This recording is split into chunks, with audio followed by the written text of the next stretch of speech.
നമ്മളിൽ നിന്നും മരിച്ചുപോയ ഉപ്പയും ഉമ്മയും അവരിപ്പോൾ ഏറ്റവും കൂടുതൽ ആഗ്രഹിക്കുന്നത് എന്താണെന്നറിയോ? അവർക്ക് ഏറ്റവും കൂടുതൽ ആവശ്യമായ കാര്യം എന്താണെന്നറിയോ? നമ്മളിൽ നിന്ന് അവർ പ്രതീക്ഷിക്കുന്നത് എന്താണെന്നറിയോ? നമ്മുടെ പ്രാർത്ഥനയാണ്, നമ്മുടെ ദുആയാണ്. ആ ദുആയിന് വേണ്ടി അവരെ കാത്തിരിക്കുന്നുണ്ട്. അതെപ്പോഴും അവർക്ക് വേണ്ടി ദുആ ചെയ്തുകൊണ്ടേയിരിക്കുക. ഏത് ദുആ സദസ്സിൽ ചെന്നാലും, ഏത് ദുആയിൽ നമ്മൾ നിർവഹിക്കുമ്പോഴും മാതാപിതാക്കളെ മറന്നു പോകരുത്. പ്രത്യേകിച്ച് നമ്മളിൽ നിന്ന് ഇവിടെ പറഞ്ഞു പോയവരെ.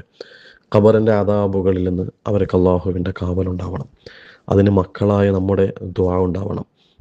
നബി സല്ലല്ലാഹു അലൈഹി വസല്ലം നിങ്ങൾ പറയുന്നുണ്ട്, മരിച്ചതിന് ശേഷം ഒരുപാട് സൗഭാഗ്യങ്ങളും ഒരുപാട് പ്രതിഫലങ്ങളും ലഭ്യമാകുമ്പോൾ ഈ മരിച്ചുപോയ ഉപ്പയും ഉമ്മയും അതിശയത്തോടെ ചോദിക്കും പോലും, ഇതെന്താണ് ഇത്രമാത്രം പ്രതിഫലം കിട്ടുന്നത്? അതിന് മാത്രമുള്ള നന്മയൊന്നും ദുനിയാവിൽ ജീവിച്ചിരിക്കുന്ന സമയത്ത് നമ്മൾ ചെയ്തിട്ടില്ലല്ലോ എന്ന്. അന്നേരം അവരോട് മറുപടി പറയപ്പെടുമ്പോഴും ഇത് നിങ്ങൾ ചെയ്ത നന്മയുടെ പ്രതിഫലമല്ല, മറിച്ച് ബിസ്തിഗ്ഫാരി വലതി കലക, നിങ്ങൾക്ക് വേണ്ടി നിങ്ങളുടെ മക്കൾ ദുആ ചെയ്യുന്നതിൻ്റെ, പാപമോചനം തേടുന്നതിൻ്റെ കാരണമായിട്ട് അള്ളാഹു നൽകുന്ന പ്രതിഫലമാണ്. മരിച്ചുപോയ മാതാപിതാക്കൾക്ക് വേണ്ടി മക്കൾ ദുആ ചെയ്യുമ്പോൾ ആ മാതാപിതാക്കൾക്ക് പുറത്തു കൊടുക്കണേ അല്ലാ എന്ന് നിരന്തരം ദുആ ചെയ്തുകൊണ്ടിരിക്കുമ്പോൾ മരിച്ചുപോയ ഉപ്പാക്കും ഉമ്മാക്കും വലിയ സൗഭാഗ്യങ്ങളും സന്തോഷങ്ങളും ഉന്നതമായ സ്ഥാനമാനങ്ങളും അള്ളാഹു അവർക്ക് നൽകുകയാണ്. അതുകൊണ്ട് തന്നെ മരിച്ചുപോയ ഉപ്പാക്കും ഉമ്മാക്കും വേണ്ടി എപ്പോഴും ദുആ ചെയ്യാം. ആണ്ട് ദിനത്തിൽ ആ മരിച്ചുപോയ ദിവസത്തെ ഓർത്ത് അന്ന് പ്രത്യേകമായ ഖുർആൻ ഓതുകയും പ്രത്യേകമായി സ്വതക്ക ചെയ്യുകയും അവർക്ക് വേണ്ടി ദുആ ചെയ്യുകയൊക്കെയുണ്ട്. അങ്ങനെ ചെയ്യുന്നതോടൊപ്പം തന്നെ എല്ലാ ദിവസവും അവരെ ഓർക്കണം. ഓരോ ദുആയിലും അവരെ ഓർക്കണം. ഇൻഷാ അല്ലാഹ് അങ്ങനെ ചെയ്തു കഴിഞ്ഞാൽ അതിൻ്റെ ബറക്കത്ത് നമുക്കുണ്ടാവും. ഉപ്പാനും ഉമ്മാനും ഓർത്ത് അവർക്ക് വേണ്ടി ദുആ ചെയ്യുന്ന മക്കളാണെങ്കിൽ അതിൻ്റെ ഒരു ബറക്കത്ത് നമ്മുടെ ജോലിയിലും നമ്മുടെ കുടുംബത്തിലും അള്ളാഹു നമുക്ക് നൽകും. എന്ന് മാത്രമല്ല, നിൻ്റെ മാതാപിതാക്കളോട് നീ എങ്ങനെയാണോ പെരുമാറുന്നതെങ്കിൽ അതുപോലെ തന്നെ ആയിരിക്കും നിൻ്റെ മക്കളും നിന്നോട് പെരുമാറുക എന്ന് മഹാനായ മുഹമ്മദുർ റസൂലുള്ളാഹി സ്വല്ലല്ലാഹു അലൈഹി വസല്ലം തങ്ങൾ പറഞ്ഞു തന്നിട്ടുണ്ട്. അഥവാ മരിച്ചുപോയി നിൻ്റെ ഉപ്പാക്കും ഉമ്മാക്കും വേണ്ടി നീ ഖുർആൻ ഓതി, ദിക്റുകൾ ചൊല്ലി, സ്വതക്കകൾ നൽകി ദുആ ചെയ്യുകയാണെങ്കിൽ നീ മരിച്ചു കഴിഞ്ഞാൽ നിൻ്റെ മക്കളും നിനക്ക് വേണ്ടി ദുആ ചെയ്യും. നിൻ്റെ മക്കളും നിനക്ക് വേണ്ടി ഖുർആൻ ഓതും. നിൻ്റെ മക്കളും നിനക്ക് വേണ്ടി സ്വതക്ക ചെയ്യും. അതുകൊണ്ട് തന്നെ ഉപ്പാക്കും ഉമ്മാക്ക് വേണ്ടി, മരിച്ചുപോയ മാതാപിതാക്കൾക്ക് വേണ്ടി ചെയ്യാൻ പറ്റുന്നതൊക്കെ ചെയ്യുക. കാരണം നമ്മളിങ്ങനെ ആരോഗ്യത്തോടെ സന്തോഷത്തോടെ നിൽക്കുന്നത്, ഈ കിട്ടിയ അനുഗ്രഹങ്ങളെല്ലാം ഭൂരിഭാഗവും നമുക്ക് കിട്ടിയത് ആ മാതാപിതാക്കളിലൂടെയാണ്. നമ്മളെ നമ്മളാക്കി മാറ്റിയത് നമ്മുടെ ഉപ്പയും നമ്മുടെ ഉമ്മയുമാണ്. നമുക്കൊരു വേദന വരുമ്പോൾ, നമുക്കൊരു സങ്കടം വരുമ്പോൾ, നമുക്കൊരു രോഗം വരുമ്പോൾ നമ്മളെക്കാൾ വേദനിച്ചതും നമ്മളെക്കാൾ സങ്കടപ്പെട്ടതും ആ ഉമ്മയും ഉപ്പയുമാണ്. ഓരോരുത്തരും അവരവരുടെ ഉപ്പാനും ഉമ്മാനും കുറിച്ചൊന്ന് ആലോചിച്ച് നോക്ക്.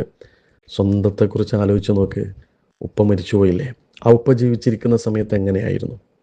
ആലോചിച്ച് നോക്ക്. ഓരോരുത്തരും ഒന്ന് ചിന്തിച്ച് നോക്ക്. അവനവൻ്റെ ഉപ്പാനെ കുറിച്ച് ഒന്ന് ചിന്തിച്ച് നോക്ക്. ആ ഉപ്പ ജീവിച്ചിരിക്കുന്ന സമയത്ത് എങ്ങനെയായിരുന്നു? നമുക്കൊന്ന് പനി ബാധിച്ചാൽ, നമുക്കൊരു രോഗമാണെന്നറിഞ്ഞാൽ നിരന്തരം ഉപ്പ അന്വേഷിക്കുമായിരുന്നു, ഫോൺ വിളിച്ച് ചോദിക്കുമായിരുന്നു, നേരിട്ട് പറയുമായിരുന്നു, ഡോക്ടറെ കാണിക്കാൻ വേണ്ടി നിരന്തരം ആവശ്യപ്പെടുമായിരുന്നു. ആ രോഗം മാറുന്നതിന് തടസ്സമാകുന്ന വല്ലതും നമ്മൾ ചെയ്യുമ്പോൾ നമ്മളെ ശാസിക്കുകയും നമ്മളോട് ദേഷ്യം പിടിക്കുകയും ചെയ്യുമായിരുന്നു.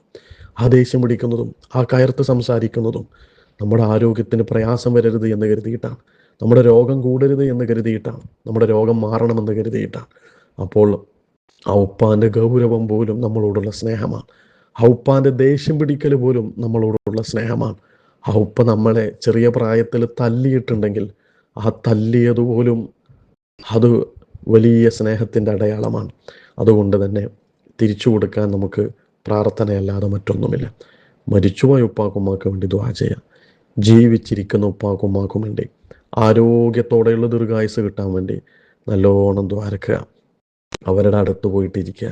ഉപ്പയും ഉമ്മേനെ ജീവിച്ചിരിപ്പുണ്ടെങ്കിൽ അവരടുത്ത് പോവുക, കൈപിടിക്കുക, അടുത്തിരിക്കുക, സംസാരിക്കുക. അവർക്കെന്താണ് വേണ്ടതെന്ന് ചോദിച്ചറിയാം.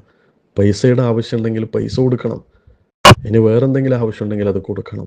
ഇനി എവിടെയെങ്കിലും ഒന്ന് ഉപ്പാക്കുമ്മാക്ക് സമാധാനത്തിന്, സന്തോഷത്തിന് ഒന്ന് പുറത്തിറങ്ങണം, ഒന്ന് കടൽ കാണണം, ഒന്ന് കാട് കാണണം, ഒന്ന് ആകാശം കാണണം, ഒന്ന് പ്രകൃതിയെ കണ്ട് ആസ്വദിക്കണം. ഉപ്പാക്കുമ്മാക്ക് അങ്ങനെ ഒരു ആഗ്രഹം ഉണ്ടെങ്കിൽ, ആ വയസ്സായ സമയത്ത് അങ്ങനെ ഒരു ആഗ്രഹം കൊണ്ട് നടക്കുന്നുണ്ടെങ്കിൽ, ആ ആഗ്രഹങ്ങൾ സാധിപ്പിക്കാൻ മക്കളായ നമ്മളല്ലാതെ പിന്നെ ആരാണുള്ളത്?